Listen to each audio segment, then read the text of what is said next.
This is really the 9th year, but the 8th actual event because we had to cancel last year. It started just with a group of faculty who are all engaged in food research from a sustainability standpoint, and we just decided bringing people together around a common table to talk about the importance of a sustainable food system was a great way for us to collaborate. I think it's really beautiful to connect with your community through food, especially because food insecurity is a huge problem in our country, and I think it just really brings people together on a basic level. It's a really great community building event. I see the power in food and the power in coming together over a shared meal. Sitting at a table to me is that time to decompress, share, learn, and keep each other's collar up.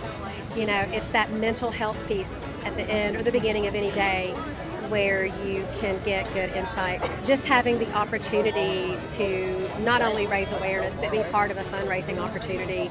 The flowers are grown here, the food is grown here, the vases are made here, and whatever money that someone wants to give for a vase helps us feed more people in the community. This gathering is really important because we're all eating the same meal. It's all there in front of you and free, and then as well as it's in a community setting, and so it's just a good way to talk to new people and get that sense of equalness together. It's been really cool to see all the different departments, which is been the first time this year that it's ever happened, and be able to connect with all those people. I think it can be really easy to kind of get tunnel vision in whatever department you're in or your friend group or whatever, and being able to share a meal together is really awesome and really important. The food is not what's interesting, right? It's the people that you're talking to, that's what is like the focal point of today.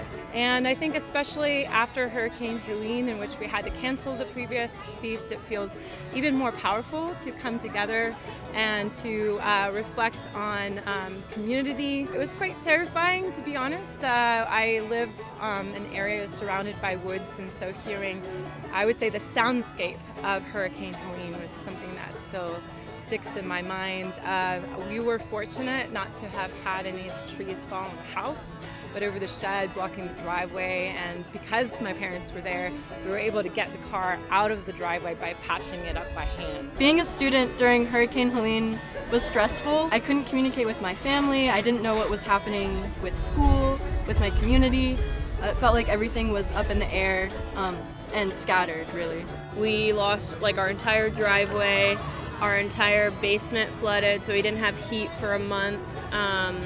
We didn't have clean water, but no one had clean water, and so that was definitely something that we worked through. And then when we came here to work at the Office of Sustainability, we were overloaded with donations, and so we had blankets, handmade scarves, clothes out the wazoo, food, toothpaste, tampons, pads, and that's still there. We have a mountain of it. We've been donating to other places that are still in need, but a lot of the surrounding communities got overwashed with all of these donations. It was really beautiful to see the community come together, though, and donate the little things that they did have to others. It's always been very important to us as individuals to know your neighbors. After Helene, it just showed the importance of that. In the midst of the hurricane, being like, hey, are you guys okay? Do you need anything? We have this and this if you need some, and friends coming over with soup. Just knowing the people around you really drives home the importance of that. Helene taught me you can have a greater community within an area or a region, but I think it's important to note that community takes no one form. It can mean a lot of different things. It can be your coworkers, the people you're in class with,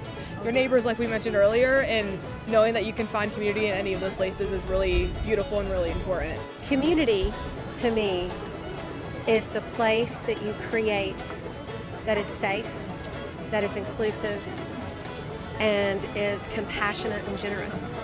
A community doesn't even have to be something with an address. Community is the thing that keeps you safe when the world may fail you.